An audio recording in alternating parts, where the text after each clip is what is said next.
بخاری مسلم کے لفظ سنو. حضور سید عالم صلی اللہ علیہ وسلم فرمانے لگے. اس نے کیا پوچھا تھا؟ حضور جواب کیا دیتے ہیں؟ فرمایا فجر کی سنتیں کبھی نہ چھوڑنا. فجر کی پہلی 2 سنتیں کبھی نہ چھوڑنا. یا رسول اللہ صلی اللہ تعالی علیہ وسلم میری رہ گئی ہیں، رہ جاتی ہیں. فرمایا فجر کی 2 سنتیں نہ چھوڑنا. فرمایا فجر کی پہلی 2 سنتیں مجھے دنیا اور دنیا کے اندر جو کچھ ہے وہ سب سے زیادہ پیاری ہے. فجر کی 2 سنتیں دنیا اور دنیا میں جو کچھ ہے مجھے وہ سب سے زیادہ پیاری ہے. اس لیے فجر کی سنتیں نہ چھوڑنا. اعلیٰ حضرت بریلوی رحمت اللہ نے 1000 کتاب لکھی ہے، لیکن الوظیفۃ الکریمہ کے نام سے جو وہ صبح و شام وظائف پڑھتے تھے وہ الگ انہوں نے ان کو بیان کیا. پابندی کے ساتھ اپنی اللہ اللہ کرتے. شیخ شہاب الدین سہروردی رحمت اللہ علیہ اس پر ایک بندے نے اعتراض کیا. اس نے کہا جی آپ کس قسم کے صوفی ہیں، مرید بیٹھے ہیں اور آپ وہاں نفل پڑھ رہے ہیں؟ یہ بھی بڑا مسئلہ ہوتا ہے نا. جو بندہ ملنے آتا ہے وہ اپنے ٹائم کے حساب سے آتا ہے، اور پھر اس کا یہ بھی خیال ہوتا ہے کہ پیر صاحب جو ہیں وہ چونکہ درویش ہیں تو نہ انہیں روٹی کھانی چاہیے نہ سونا چاہیے، چونکہ وہ درویش ہیں. اور ہم چونکہ درویشوں کے ماننے والے ہیں لہذا ہمارا یہ طریقہ ہونا چاہیے کہ جیسے ہم کہیں درویش ویسے ہی کر جائے. حالانکہ جس کو آپ درویش کہیں گے آپ اس کی مانیں گے، آپ منوائیں گے نہیں. تمہارا مزاج ہوتا ہے.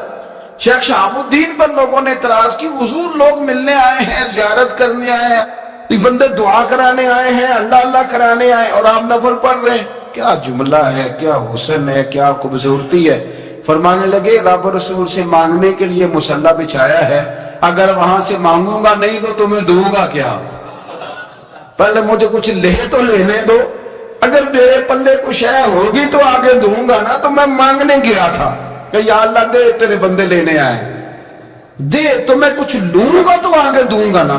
لیکن ہمارا یہ سٹیٹس، یہ مزاج، یہ شعور نہیں ہے. گپیں، کہانیاں، داستانیں، گفتگو، خطابت، واز، کیا بات.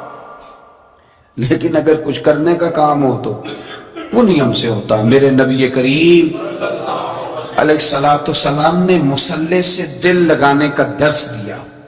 حضور نے توجہ دلائی. صحابہ اس ذوق کے حامل لوگ تھے.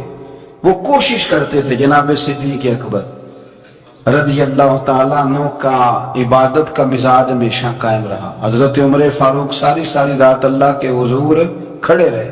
حضرت عثمان غنی رضی اللہ تعالیٰ عنہ عشاء کی نماز پڑھ کے 2 رکعتوں کی نیت باندھتے تھے. 15 سپارے پہلی رکعت میں پڑھ دیتے اور 15 سپارے قرآن مجید کے دوسری رکعت میں پڑھ دیتے. آپ نے نا حضرت عمر فاروق کے وصال کے بعد ان کی ایک بیوہ سے نکاح کیا. حضرت عثمان غنی نے نکاح کیا. وہ خاتون آپ کے نکاح میں آئی تو عرض کرنے لگی امیر المومنین میرے لیے اعزاز تو بہت ہے کہ میں امیر المومنین کی بیوہ تھی تو امیر المومنین کی منکوحہ ہو گئی ہوں، لیکن حضور نہ تو میں جوان ہوں کہ میرے اندر رغبت ہوتی اور نہ میں اب اس قابل ہوں کہ کوئی خدمت کر سکوں. میرے ساتھ نکاح کی وجہ کیا بنی؟ تو عثمان غنی رو پڑے. فرمانے لگے میں نے عمر فاروق کو مسجد میں اپنے رب سے ڈرتے ہوئے دیکھا ہے، میں نے اسے روتے ہوئے دیکھا ہے، عدل کرتے دیکھا ہے، انصاف کرتے دیکھا ہے، امت کی خیر خواہی کرتے دیکھا. تمہارے ساتھ نکاح اس لیے کیا ہے کہ تم مجھے یہ بتاؤ کہ عمر فاروق گھر کے اندر اپنے رب کو کیسے راضی کرتے، گھر کے اندر کیسے راضی کرتے تھے. وہ طریقے بتلاؤ، تم بتاتی جانا اور میں بھی اسی طرح گھر میں عبادت کروں. میرے رسول کریم علیہ السلام نے ارشاد فرمایا. حضور فرمانے لگے جس گھر میں اللہ کا ذکر ہوتا ہے وہ گھر زندوں کا ہے، اور جس گھر میں رب کریم کا ذکر نہیں ہوتا وہ گھر زندوں کا نہیں ہے. گھر نہ ہم نہ کتابوں میں پڑھتے ہیں کہ ایک بزرگ کہتے ہیں، حضرت فضیل بن عیاض کہتے ہیں کہ میں ایک گلی سے گزر رہا تھا تو گھر کے اندر کسی قاری صاحب نے قرآن کی آیت پڑھ دی وَلِمَنْ خَافَ مَقَامَ رَبِّهِ جَنَّتَانِ. میں تے میرے کانوں سے ٹکرائی تو اللہ نے میری کایا ہی پلٹ دی، میں توبہ کر گیا. اب گھر کے اندر سے آواز آئے تو صحیح نہ تلاوت کی، پر اندر سے آواز آتی نہیں. یا ڈیک بجنے کی آواز آتی ہے، یا ٹی وی چلنے کی آواز آتی ہے، یا دھوم مچانے کی آواز آتی. عبادت کا وہ جو خاص شوق تھا، وہ جو حسن تھا، وہ جو توانائی تھی، وہ جو بات تھی. ایک جگہ پہ ہم بیٹھے تھے تو وہاں ایک صاحب آئے اور انہوں نے آتے ہی کہا کہ مہربانی کریں ذرا مجھے مصلی دے دیں، میرے نہ کچھ نفل رہ گئے. تو میں نے وضو کر لیا تو کوئی مصلی مل جائے.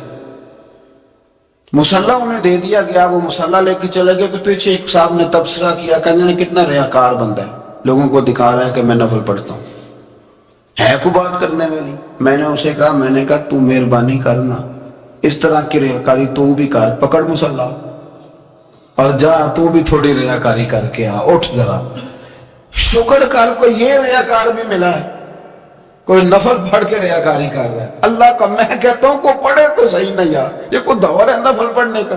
اس میں تو لوگوں کا مزاج ہی نہیں، طبیعت ہی نہیں. میں نے کہا چل مہربانی کر، یہ لے مصلی اور تو بھی جا تھوڑی سی یا کر یا ریاکاری کرو تو صحیح نا. مزاج ہی نہیں، ذوق. جمعے کی نماز پڑھ کے یوں دنیا بھاگتی ہے، اوہو پتہ نہیں کون سی پیچھے آگ تھی جو بجھائی جائے گی. اور آج تک لوگ مسئلہ پوچھ رہے ہیں کہ جمعے کی بعد والی سنتیں کتنی ہوتی ہیں.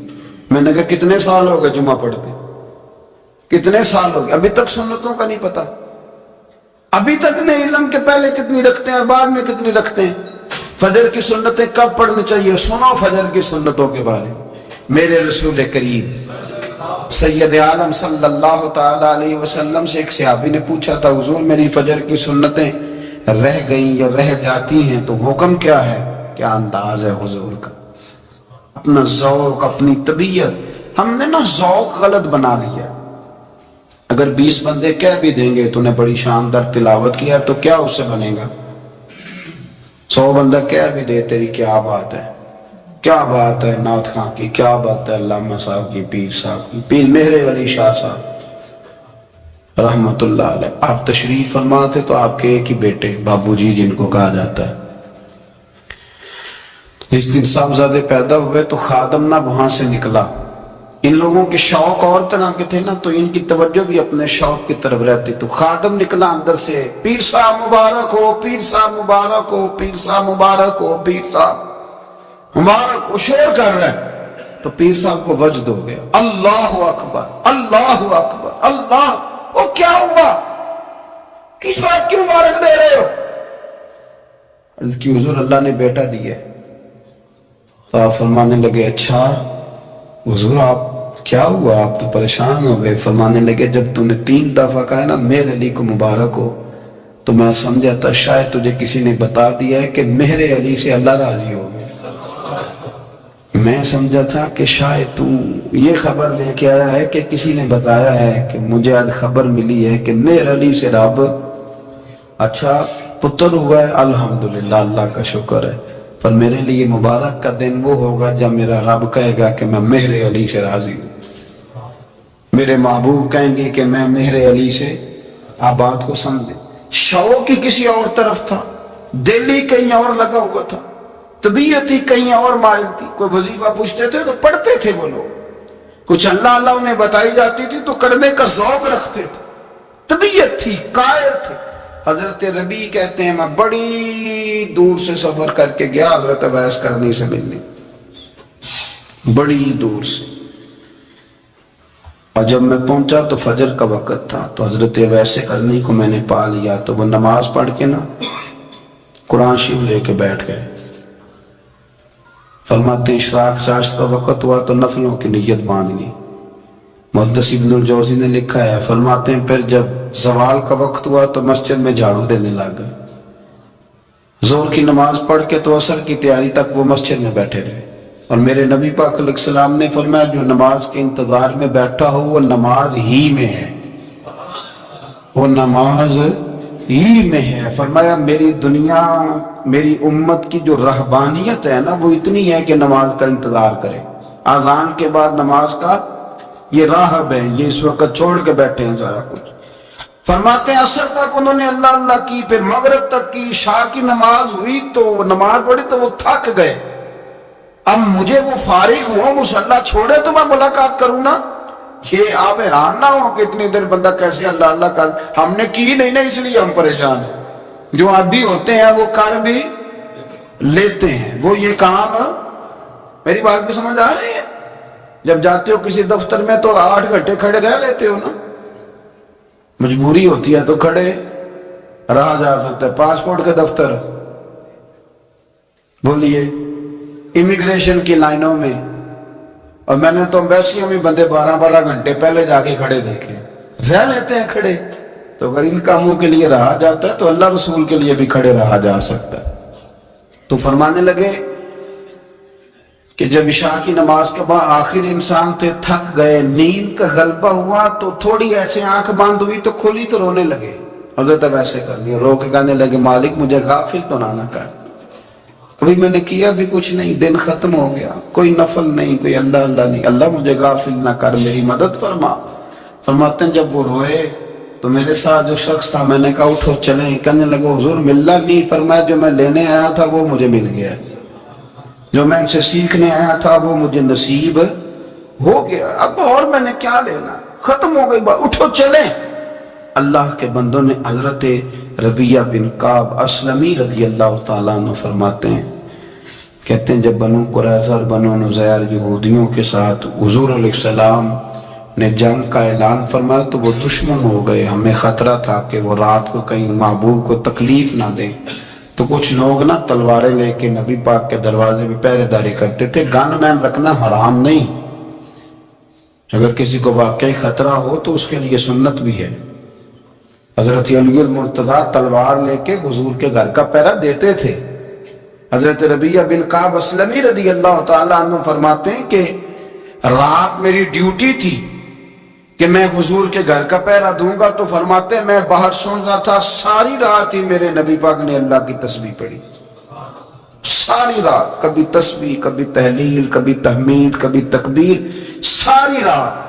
فرماتے ہیں ساری رات حضور پڑھتے رہے اور ساری رات ہی میں سنتا رہا، مجھے اونگ آ گئی، میری آنکھ لگ گئی، حضور ابھی پڑھ رہے تھے، میں تھک کے سو گیا۔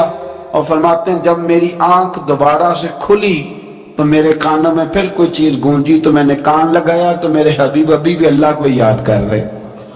ساری رات حضور رب کی عبادت کرتے، اسی لیے تو کہا یا ایھا المزمل قم اللیل الا قلیلا، حبیب ساری رات تو نہ جاگا کر، تھوڑا آرام بھی کر لیا کر۔ میرے بھائی اپنا مصلی، اپنی عبادات، اپنے وظائف، اللہ اللہ جو آپ نے کسی سے سیکھی ہے اس کو کبھی کمزور نہ ہونے دیں۔ شجرہ شریف جو کسی بزرگ سے آپ لے لیتے ہیں تو کیا رسم ہے کوئی؟ اس پہ کچھ لکھا ہوتا ہے، وہ پڑھنے کے لیے دیا جاتا ہے، اس پہ لکھا ہوتا ہے کہ یہ اللہ اللہ آپ نے کرنی ہے۔ ساری زندگی کسی اسکول میں داخل ہو گئے اور وہاں جا کے آپ نصاب ہی نہ پڑھیں، کتاب ہی نہ کھولیں تو پاس ہو جائیں گے؟ وہ کہتے ہیں میں 20 سال جاتا رہا ملا کچھ نہیں، تو آپ نے لیا کیا ہے؟ ایک اتنی سی کتاب تھی، اس کو تو کھول کے آپ دیکھ نہیں سکے، اس کے وظائف تک تو رسائی نہ ہوئی، اس لیے کہ اللہ اللہ کرنا مشکل ہے اور تصویر کھنچانا یہ آسان کام ہے۔ تو جو آسان ہے اس طرف ہماری توجہ لگی رہتی ہے اور جو مشکل ہے اس طرف ہم ذوق پیدا نہیں کرتے۔ یا ایھا الناس اعبدوا ربکم الذی خلقکم والذین من قبلکم لعلکم تتقون، اے لوگو اس رب کی عبادت کرو جس نے تمہیں پیدا کیا اور تم سے پہلوں کو پیدا کیا، اس لیے عبادت کرو کہ تم پرہیزگار ہو جاؤ گے۔